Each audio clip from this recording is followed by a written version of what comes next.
Portland, 1866, July 4th.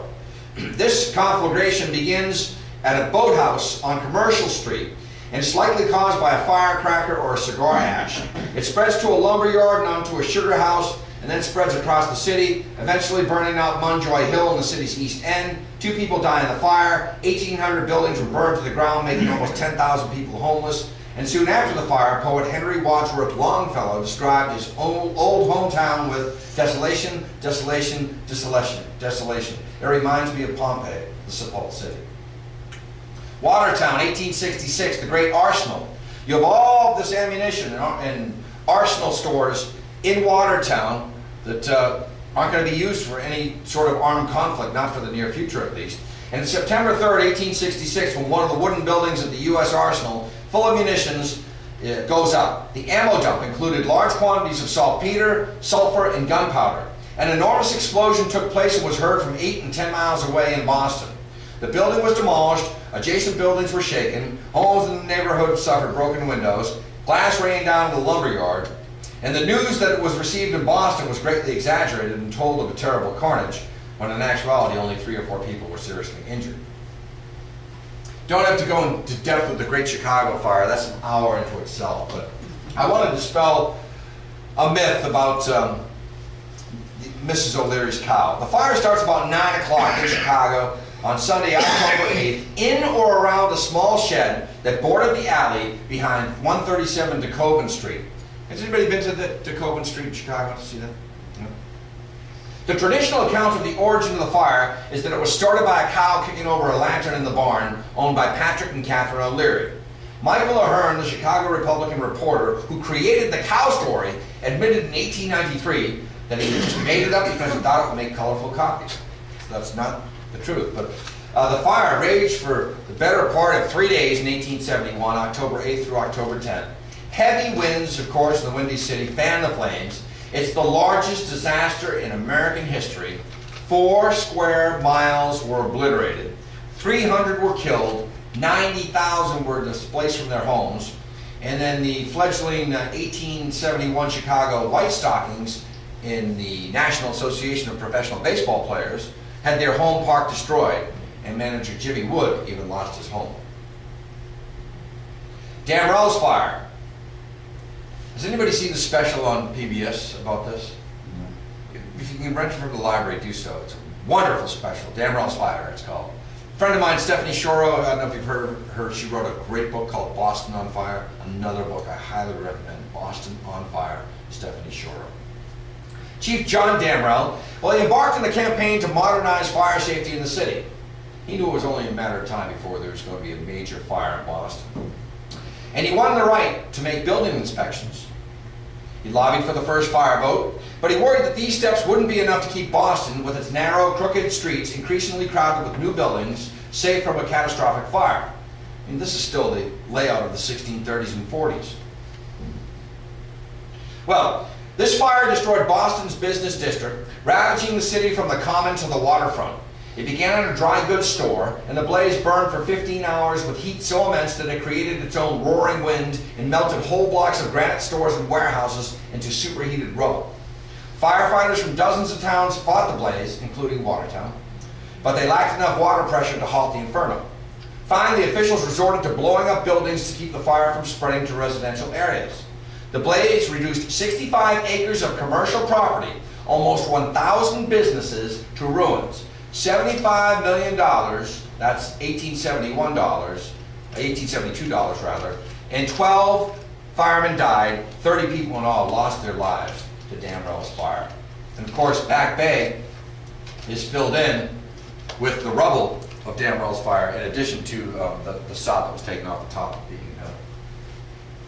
other fires at that time. That wasn't the only fire. Just a couple of days later, the second fire took place. Obviously, there was a backfire that started up and fanned itself to life again. November 10th.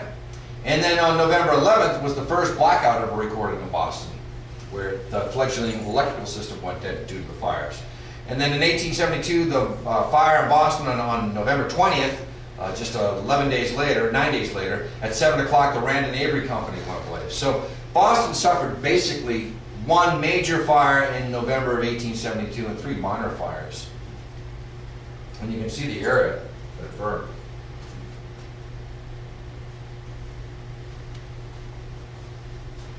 Famous panorama. Look at the devastation. Talk about burned to the foundation.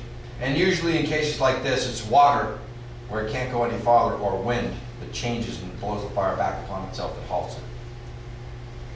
Just some early recorded eruptions of Mount Kilauea. We're almost through here. The most active North American volcano during the 18th century was Kilauea in Hawaii.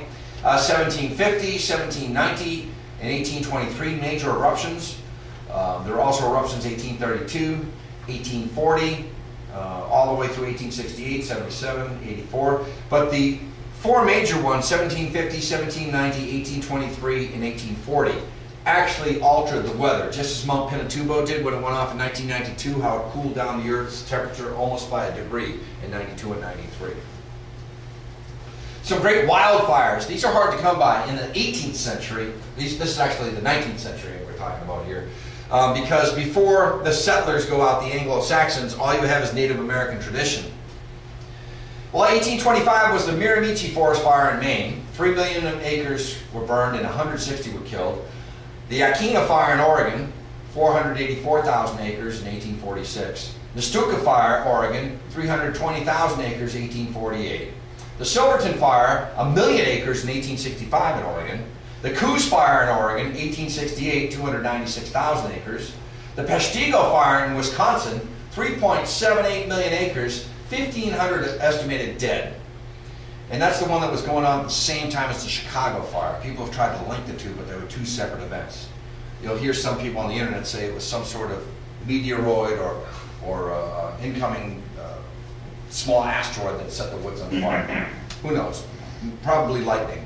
1876, the Bighorn fire in Wyoming, 500,000 acres were burned. 1881, Michigan forest fire destroys 1 million acres, kills 282. 1889, Orange in San Diego County, California had 1 million acres. That's the earliest inhabited California fire I could find. And then the Hinckley fire in Minnesota, 418 people killed, 160,000 acres burned. And then 1898, South Carolina. According to old reports, some wildfires swept through the state, burning 3 million acres and killing 14 people. Port Huron, Sunday, October 8th, 1871. Again, the same time as the Chicago fire. It's one of the series of great fires known as the Great Fire of 1871 or the Great Michigan Fire. It burns a number of cities including White Rock and Port Huron and much of the countryside in the Thumb region of Michigan. 1.2 million acres burned, and on the same day other fires burned the cities of Holland and Manistee, and as well as broad swaths of forest in various areas of the state. 50 people died and at least 200 from all the fires in the state. So there was a plethora of fires all across the state. I can liken that to what happened in Massachusetts on April 20th and April 21st, 1941, when there were over 200 reported fires due to dry conditions in Massachusetts alone on that day, including one in Bright Rock, Mass. But this Great Thumb Fire, again, this is land clearing fires that got out of control, burned more than 1 million acres in 24 hours. And it was called the Thumb Fire, and it killed nearly 300 people, $2.5 million worth of damages, and that's $1871. Brooklyn Theater, December 5th, 1876, 300 people, including some of the actors who had come to see the popular actress Kate Claxton and the two orphans, die in a fire that engulfs the Brooklyn Theater.